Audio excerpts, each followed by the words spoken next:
Fired by the Roshis, one more step. I was now ready for an all-night, all-out attack on Mu. Opening my mind's eye. Customarily all lights are put out at 9 p.m. But this night, with the Roshi's permission, I kept one small light burning. Mr. M., the senior monitor, joined me in my sitting, and with his spiritual strength added to mine I felt vastly stronger. Centering my energy in my hara, I began to feel exhilarated. Intently I watched the still shadow of my chin and head until I lost awareness of them in a deepening concentration. As the evening wore on, the pain in my legs became so grueling that even changing from full to half lotus didn't lessen it. My only way of overcoming it was to pour all my energy into single-minded concentration on Mu. Even with the fiercest concentration to the point of panting, Mu. Mu. Mu. There was nothing I could do to free myself of the excruciating pain except to shift my posture a little. Abruptly the pains disappear, there's only Mu. Each and everything is Mu. Oh, it's this, I exclaimed, reeling in astonishment, my mind a total emptiness. Ting-a-ling. Ting-a-ling. A bell's ringing. How cool and refreshing. It impels me to rise and move about. All is freshness and purity itself. Every single object is dancing vividly, inviting me to look. Every single thing occupies its natural place and breathes quietly. I notice zinnias in a vase on the altar, an offering to Monju, the bodhisattva of infinite wisdom. They are indescribably beautiful. At the next dokusan, Roshi tested me and confirmed my understanding of Mu. A full kensho awakening usually generated not only astonishment, but also profound joy. But I neither wept nor laughed with joy. In most cases it transforms one's fundamental outlook on life and death, and offers a new and penetrating insight into the words, life is vain and transitory. But my experience carried in its wake no such insights, for it was but a touch of enlightenment. I was born in September 1895, and so in September 1955 was just 60 years old. In Japan, the 60th birthday is celebrated as the day of rebirth. I am happy that the opening of my mind's eye this very month coincided with the first steps of my new, second life. 8 years have passed since I first began zazen. It is said in Japan that it takes 8 years for the persimmon tree to bear fruit. In like manner, my efforts have borne fruit. But the flavor is for others to judge. 5. Mrs. A.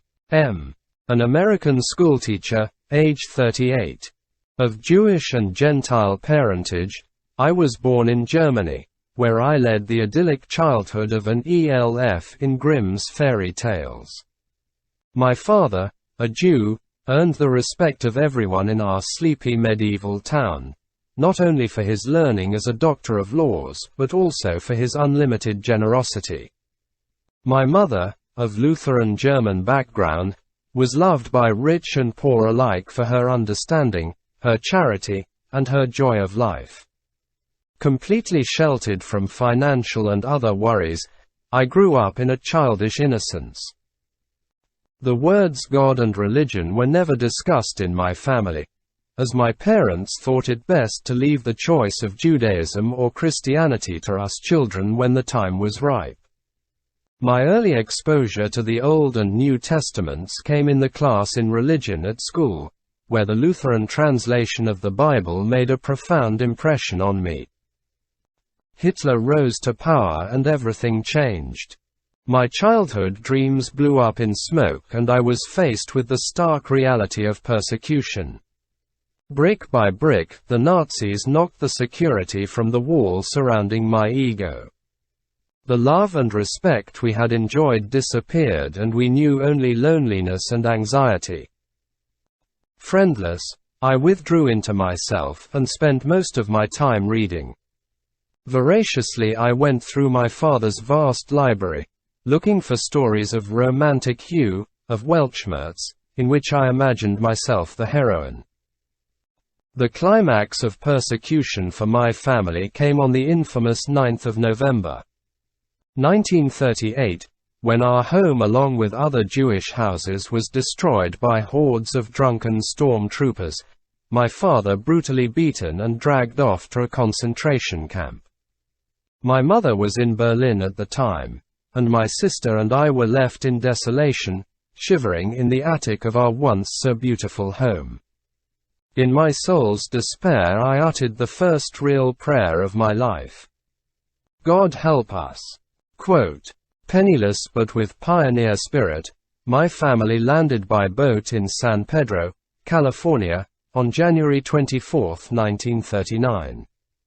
Miraculously we had escaped from the clutches of the Nazis and, thanks to the affidavits of my mother's sisters in Los Angeles, now embarked hopefully on a new life. I pinched pennies for 4 years and was able to attend the University of California at Los Angeles. Eventually I obtained my master's degree in education and became a full-fledged language teacher. Now married, on September 3, 1955, my first child, a beautiful blue-eyed girl, was born. With the little money we had and with my husband's GI rights we purchased a tract house near both our schools. Between home and school my life moved on an even keel. In 1957 my son was born and in 1960 my second daughter. My leisure time I spent reading books on philosophy and religion. The story of Yogananda of India impressed me deeply.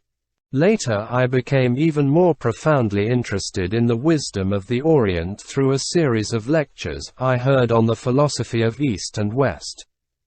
Zen literature followed, and finally my husband and I formulated a definite plan to visit Japan and India, after our children are a little more mature, in order to seek enlightenment ourselves. In the meantime one of my teacher friends interested me in joining a group in depth psychology. Somewhat familiar with the Freudian unconscious, I now became acquainted with Jung's viewpoint regarding the possibility of full inner development between the ages of 35 and 40. I practiced meeting life's challenges minute by minute, with some success. The only thing, however, which kept me from greater achievement was the lack of a purpose greater than myself. What am I living for? I asked myself again and again.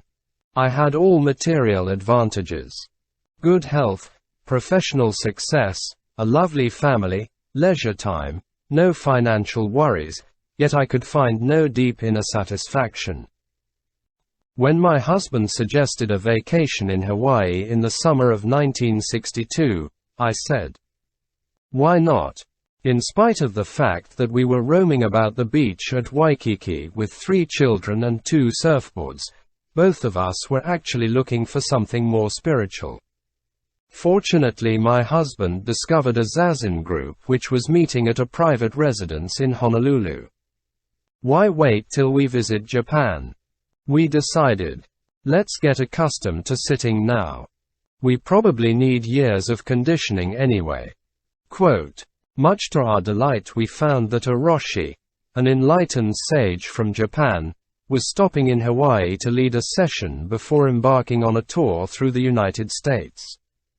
This group of serious zazen participants was small and they welcomed us to join. A little embarrassed by our ignorance of Buddhism, my husband and I took turns at home every other evening with the children while each of us went to do zazen and learn about Buddhism for 2 weeks prior to the session. The pain of the half-lotus posture chagrined me, because I had been athletic all my life and imagined I could do this comfortably with no training. Am I ready for this? I questioned myself. I came to Hawaii for relaxation, not meditation. A neurotic fatigue crept through my whole body, and I can't remember when I have ever been so tired. Before the session formally opened, Yasutani Roshi's preliminary lectures on zazen were distributed to us. They concluded with a classification of the 4 distinct grades of aspiration, which ranged from mental and physical health to enlightenment. I am interested in kensho, but would consider myself fortunate if he assigns me the counting of my breaths, I convinced myself. Perhaps a novice like me will merely learn to entangle her legs correctly and sit up straight. With awe I looked around the room at the other participants sitting perfectly erect, legs in half-lotus posture, breathing in deep concentration in front of a white curtain. Time passed quickly. Yasutani Roshi arrived and we were all invited to come on Sunday for zazen and tea. When I saw the little light man, 77 yet bearing himself like 57, with the sparkling magnetism of youth in his eyes, all doubts vanished. This is my master, for whom I was going to search all over India and Japan, I told myself, and was filled with a strange feeling of joy. That same evening at the Soto mission, Yasutani Roshi spoke on the koan mu and how to penetrate it. His pantomime was so vivid that I understood without knowing a word of Japanese. It seemed to me to be like the anguished joy of bearing a baby, and I was ready for the labor. The night before session I couldn't sleep. I knew I was going on the trip of my life, and my heart beat with the wild anticipation I feel before climbing a mountain. The next morning I arose at 4. Sat 2 sittings without much trouble, and boldly announced to Yasutani Roshi that I was in the 4th category of aspiration, hoping to reach kensho. To my surprise, he asked no further questions but straightway assigned me the koan mu. Almost at once I regretted my decision. For 2 days I worked on mu half-heartedly, scared to death to face the Roshi at dokusan, because to me he represented the strict disciplinarian father of my youth. On top of this, I could never remember the simple Japanese words for my koan is mu. Quote, the 3rd day everything changed. Our interpreter, the serenely smiling, floating Tai-san, became the angel of vengeance. This is no tea party, his voice thundered, but a session. Today I will teach you the meaning of sesshin. Whereupon he began cracking everyone with his kyasaku, a flat board used on the shoulders of sleepy monks to rouse them to full concentration. I was anything but sleepy. I was absolutely panic-stricken. That whole day I saw myself walking on the edge of an abyss with water gushing wildly below. Every breath was mu. If you let go even once you will fall, I cautioned myself, so keep going as though you were starting on a long hike up a steep mountain. Quote, that night I had a strange dream. A table with 4 cups, clover leaf fashion, was set for a Japanese tea ceremony. Just as I was lifting my cup, a winged Tai-san descended upon me like an angel with a fiery sword, and with a loud mew, whacked me. I awoke with a start and immediately fell into zazen, this time in a lying position stretched out on my bed, hands over my belly. You'll never get anywhere in this panic, I tried to quiet myself. You must relax.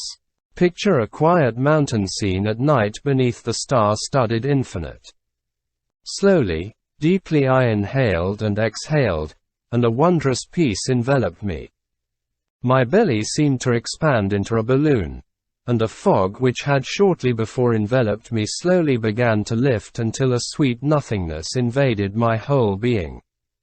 I heard the sound of flowing water and slowly came out of my trance.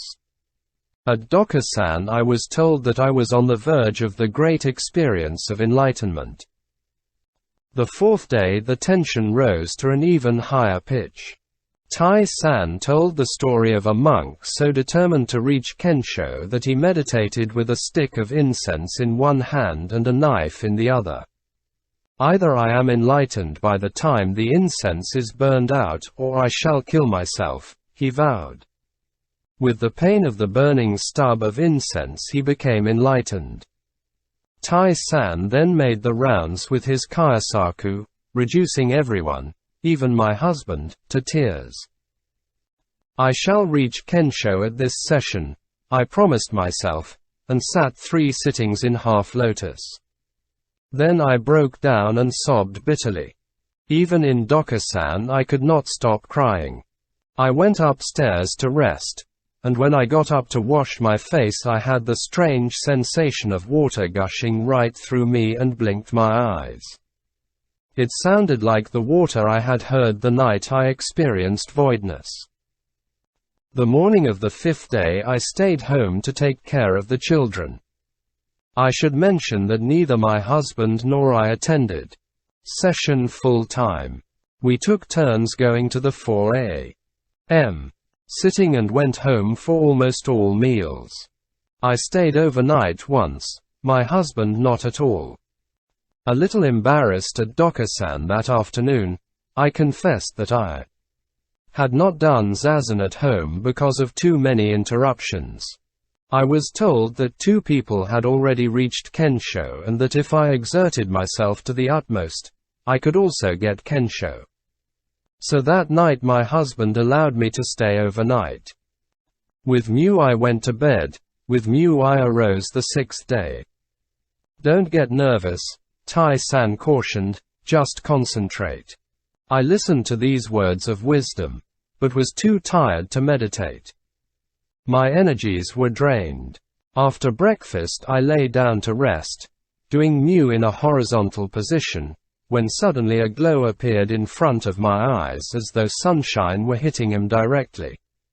I clearly heard sounds I had not heard since I was a little girl sick in bed.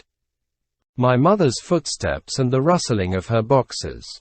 Having had so many strange experiences already at this session, I paid no further heed, but continued my concentration on mu throughout the entire morning's sitting. As I was awaiting dokusan, a familiar aroma tantalized my nostrils. It was the tempting smell of my mother's cooking. My eyes glanced at a red cushion on a brown table, the same colors of my grandmother's living room furniture. A door slammed, a dog barked, a white cloud sailed through a blue sky. I was reliving my childhood in Makio, hallucinations. At noon, with the Roshi's permission, my husband told me that he had achieved kensho. Now or never, I told myself. A pumpkin wife cannot be married to an enlightened husband. I vividly recalled the story of the youth with the knife and incense. Death or deliverance became my watchword.